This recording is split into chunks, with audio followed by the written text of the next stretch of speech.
Welcome to Inside Networks INBriefs at the Income and Defensive Asset Symposium. My guest today is Reece Birtles from Martin Currie. Welcome, Reece. Good afternoon, Jamie. Can you just explain Martin Currie's unique approach to investing in equities?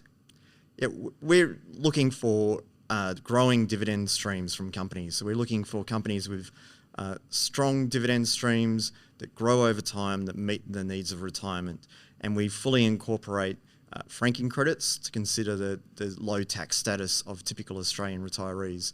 And we do that in a very diversified, low risk style of portfolio. Great. You might have answered the next question, but repeatability is really, really important in investment management, and especially my day job is as a financial planner. So my day job is managing wealth for clients. So it's really important in clients' wealth creation as well. How do you maximise the probability of success in executing what you're doing? Yeah, we do it in multiple ways. From a portfolio construction point of view, we don't want a significant concentration to any one stock or sector. So we don't look at the ASX 200 weights. We look at the maximum weight per stock. Okay. Also on a sector basis. We don't want 40% in banks, sure, and then have all the dividends cut on banks in one go. So we have a maximum allocation of 20% to any one economic sector. Yep. So that's at a portfolio level. What's this? At a stock level, it's a maximum of 5% per stock. Great. And then when we're looking at the individual companies, we don't want to be seduced by the current high dividend that sure, they might have. We want to look at the sustainable free cash flow they have yep, at the low point in their profit cycle. So when commodity prices are low or when the economy is weak, yep, making sure they're not using debt to pay their dividends. So we're sure, looking at that real sustainable dividend paying power, yep, of a company. And that's how we really avoid those income shocks. So off script, does that mean you do a lot of work understanding the company internally of where the cash is going, what's the capital allocation, what's the free cash flow? Yeah, we have a very strong investment team, average 20 years experience, 17 people focused on Australian equities, and we have industry specialists that understand how those companies evolve. They're doing forward-looking free cash flow analysis, and we have a really repeatable, disciplined investment process that we use across all of our strategies to deliver. Sounds boring. Yeah,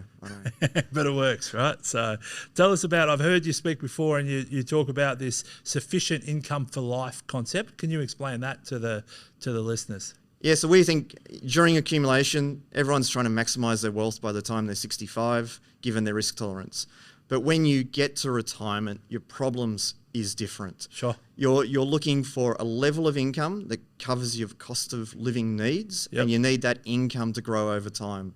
So the higher that income can be on a sustainable basis and be delivered, the better your standard of living in retirement. So we want to ensure that we can give a higher income stream, that it's diversified to reduce the risk to that income, and then it grows to offset the impact of inflation to give people a better retirement. I bet you've been saying that for years, and everyone would come back to you and say, but inflation, Reece, is 0.1. I don't really need it to grow. But at the moment, there's no more obvious time where you need your income stream to grow in retirement with inflation running like it is. Yeah, clearly. I mean, the relative merits of an equity income style strategy compared to fixed interest for the last few years has really been about the level of income, yeah, delivering a 7% plus yield compared to sub 1. Obviously, with fixed income markets moving quite a bit, they're offering more like 3.5%, 4% income. Yep. But is that a real income? Sure. Or, because you don't know the inflation rate. If it's over 3.5%, it's not going to be real at all. And potentially still lots of capital risk in that 3 or 4%. So. Yeah, historic volatility on fixed income, is generally around 3%. Last year was a double typical year. It was 6% risk and 11% odd drawdown. So yeah, the forward-looking scenarios on things like fixed income are very different than the backward-looking. Yep. So it's my day job is a financial planner. Our clients are in retirement. Majority, 95%, are in deaccumulation. So understand what you're saying. Income stream is super important for those people, and if you can find it from a sustainable growing source, been really hard in the last 5-6 years as rates got lower and lower and lower. So I'm sure you'd know better than me, but you're probably targeting a drawdown rate, a safe drawdown rate for the portfolio. And that number used to be 6, 5, 4, 3.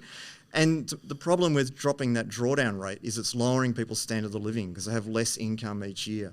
And what we're trying to do with equity income is design a product that has, sustainable dividend stream over 6%. The current yield is expected around 7.5%. Okay. So if we can give you that level of income, it means you can have a higher drawdown rate and a better standard of living for your clients. I explain portfolio management to clients as total return equals income and plus growth. Yep. And there's no certainties, but with income, it's more certain than the growth.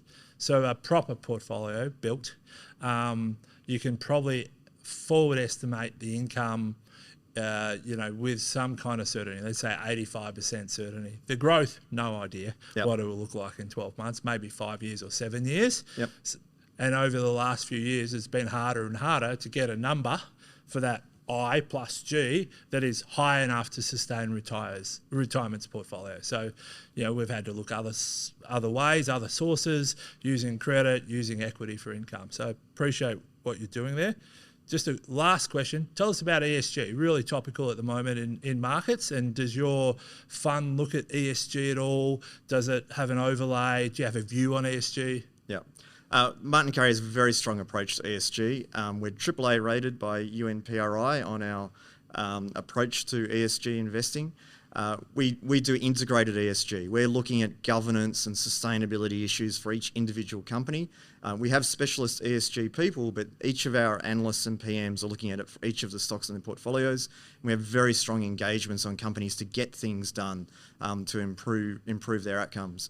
But we also have our equity income portfolio is integrated ESG, but we do have other portfolios focused, more purely on sustainable only investments or ethical investments that might reflect client needs that have certain preferences to avoid particular areas of concern for them.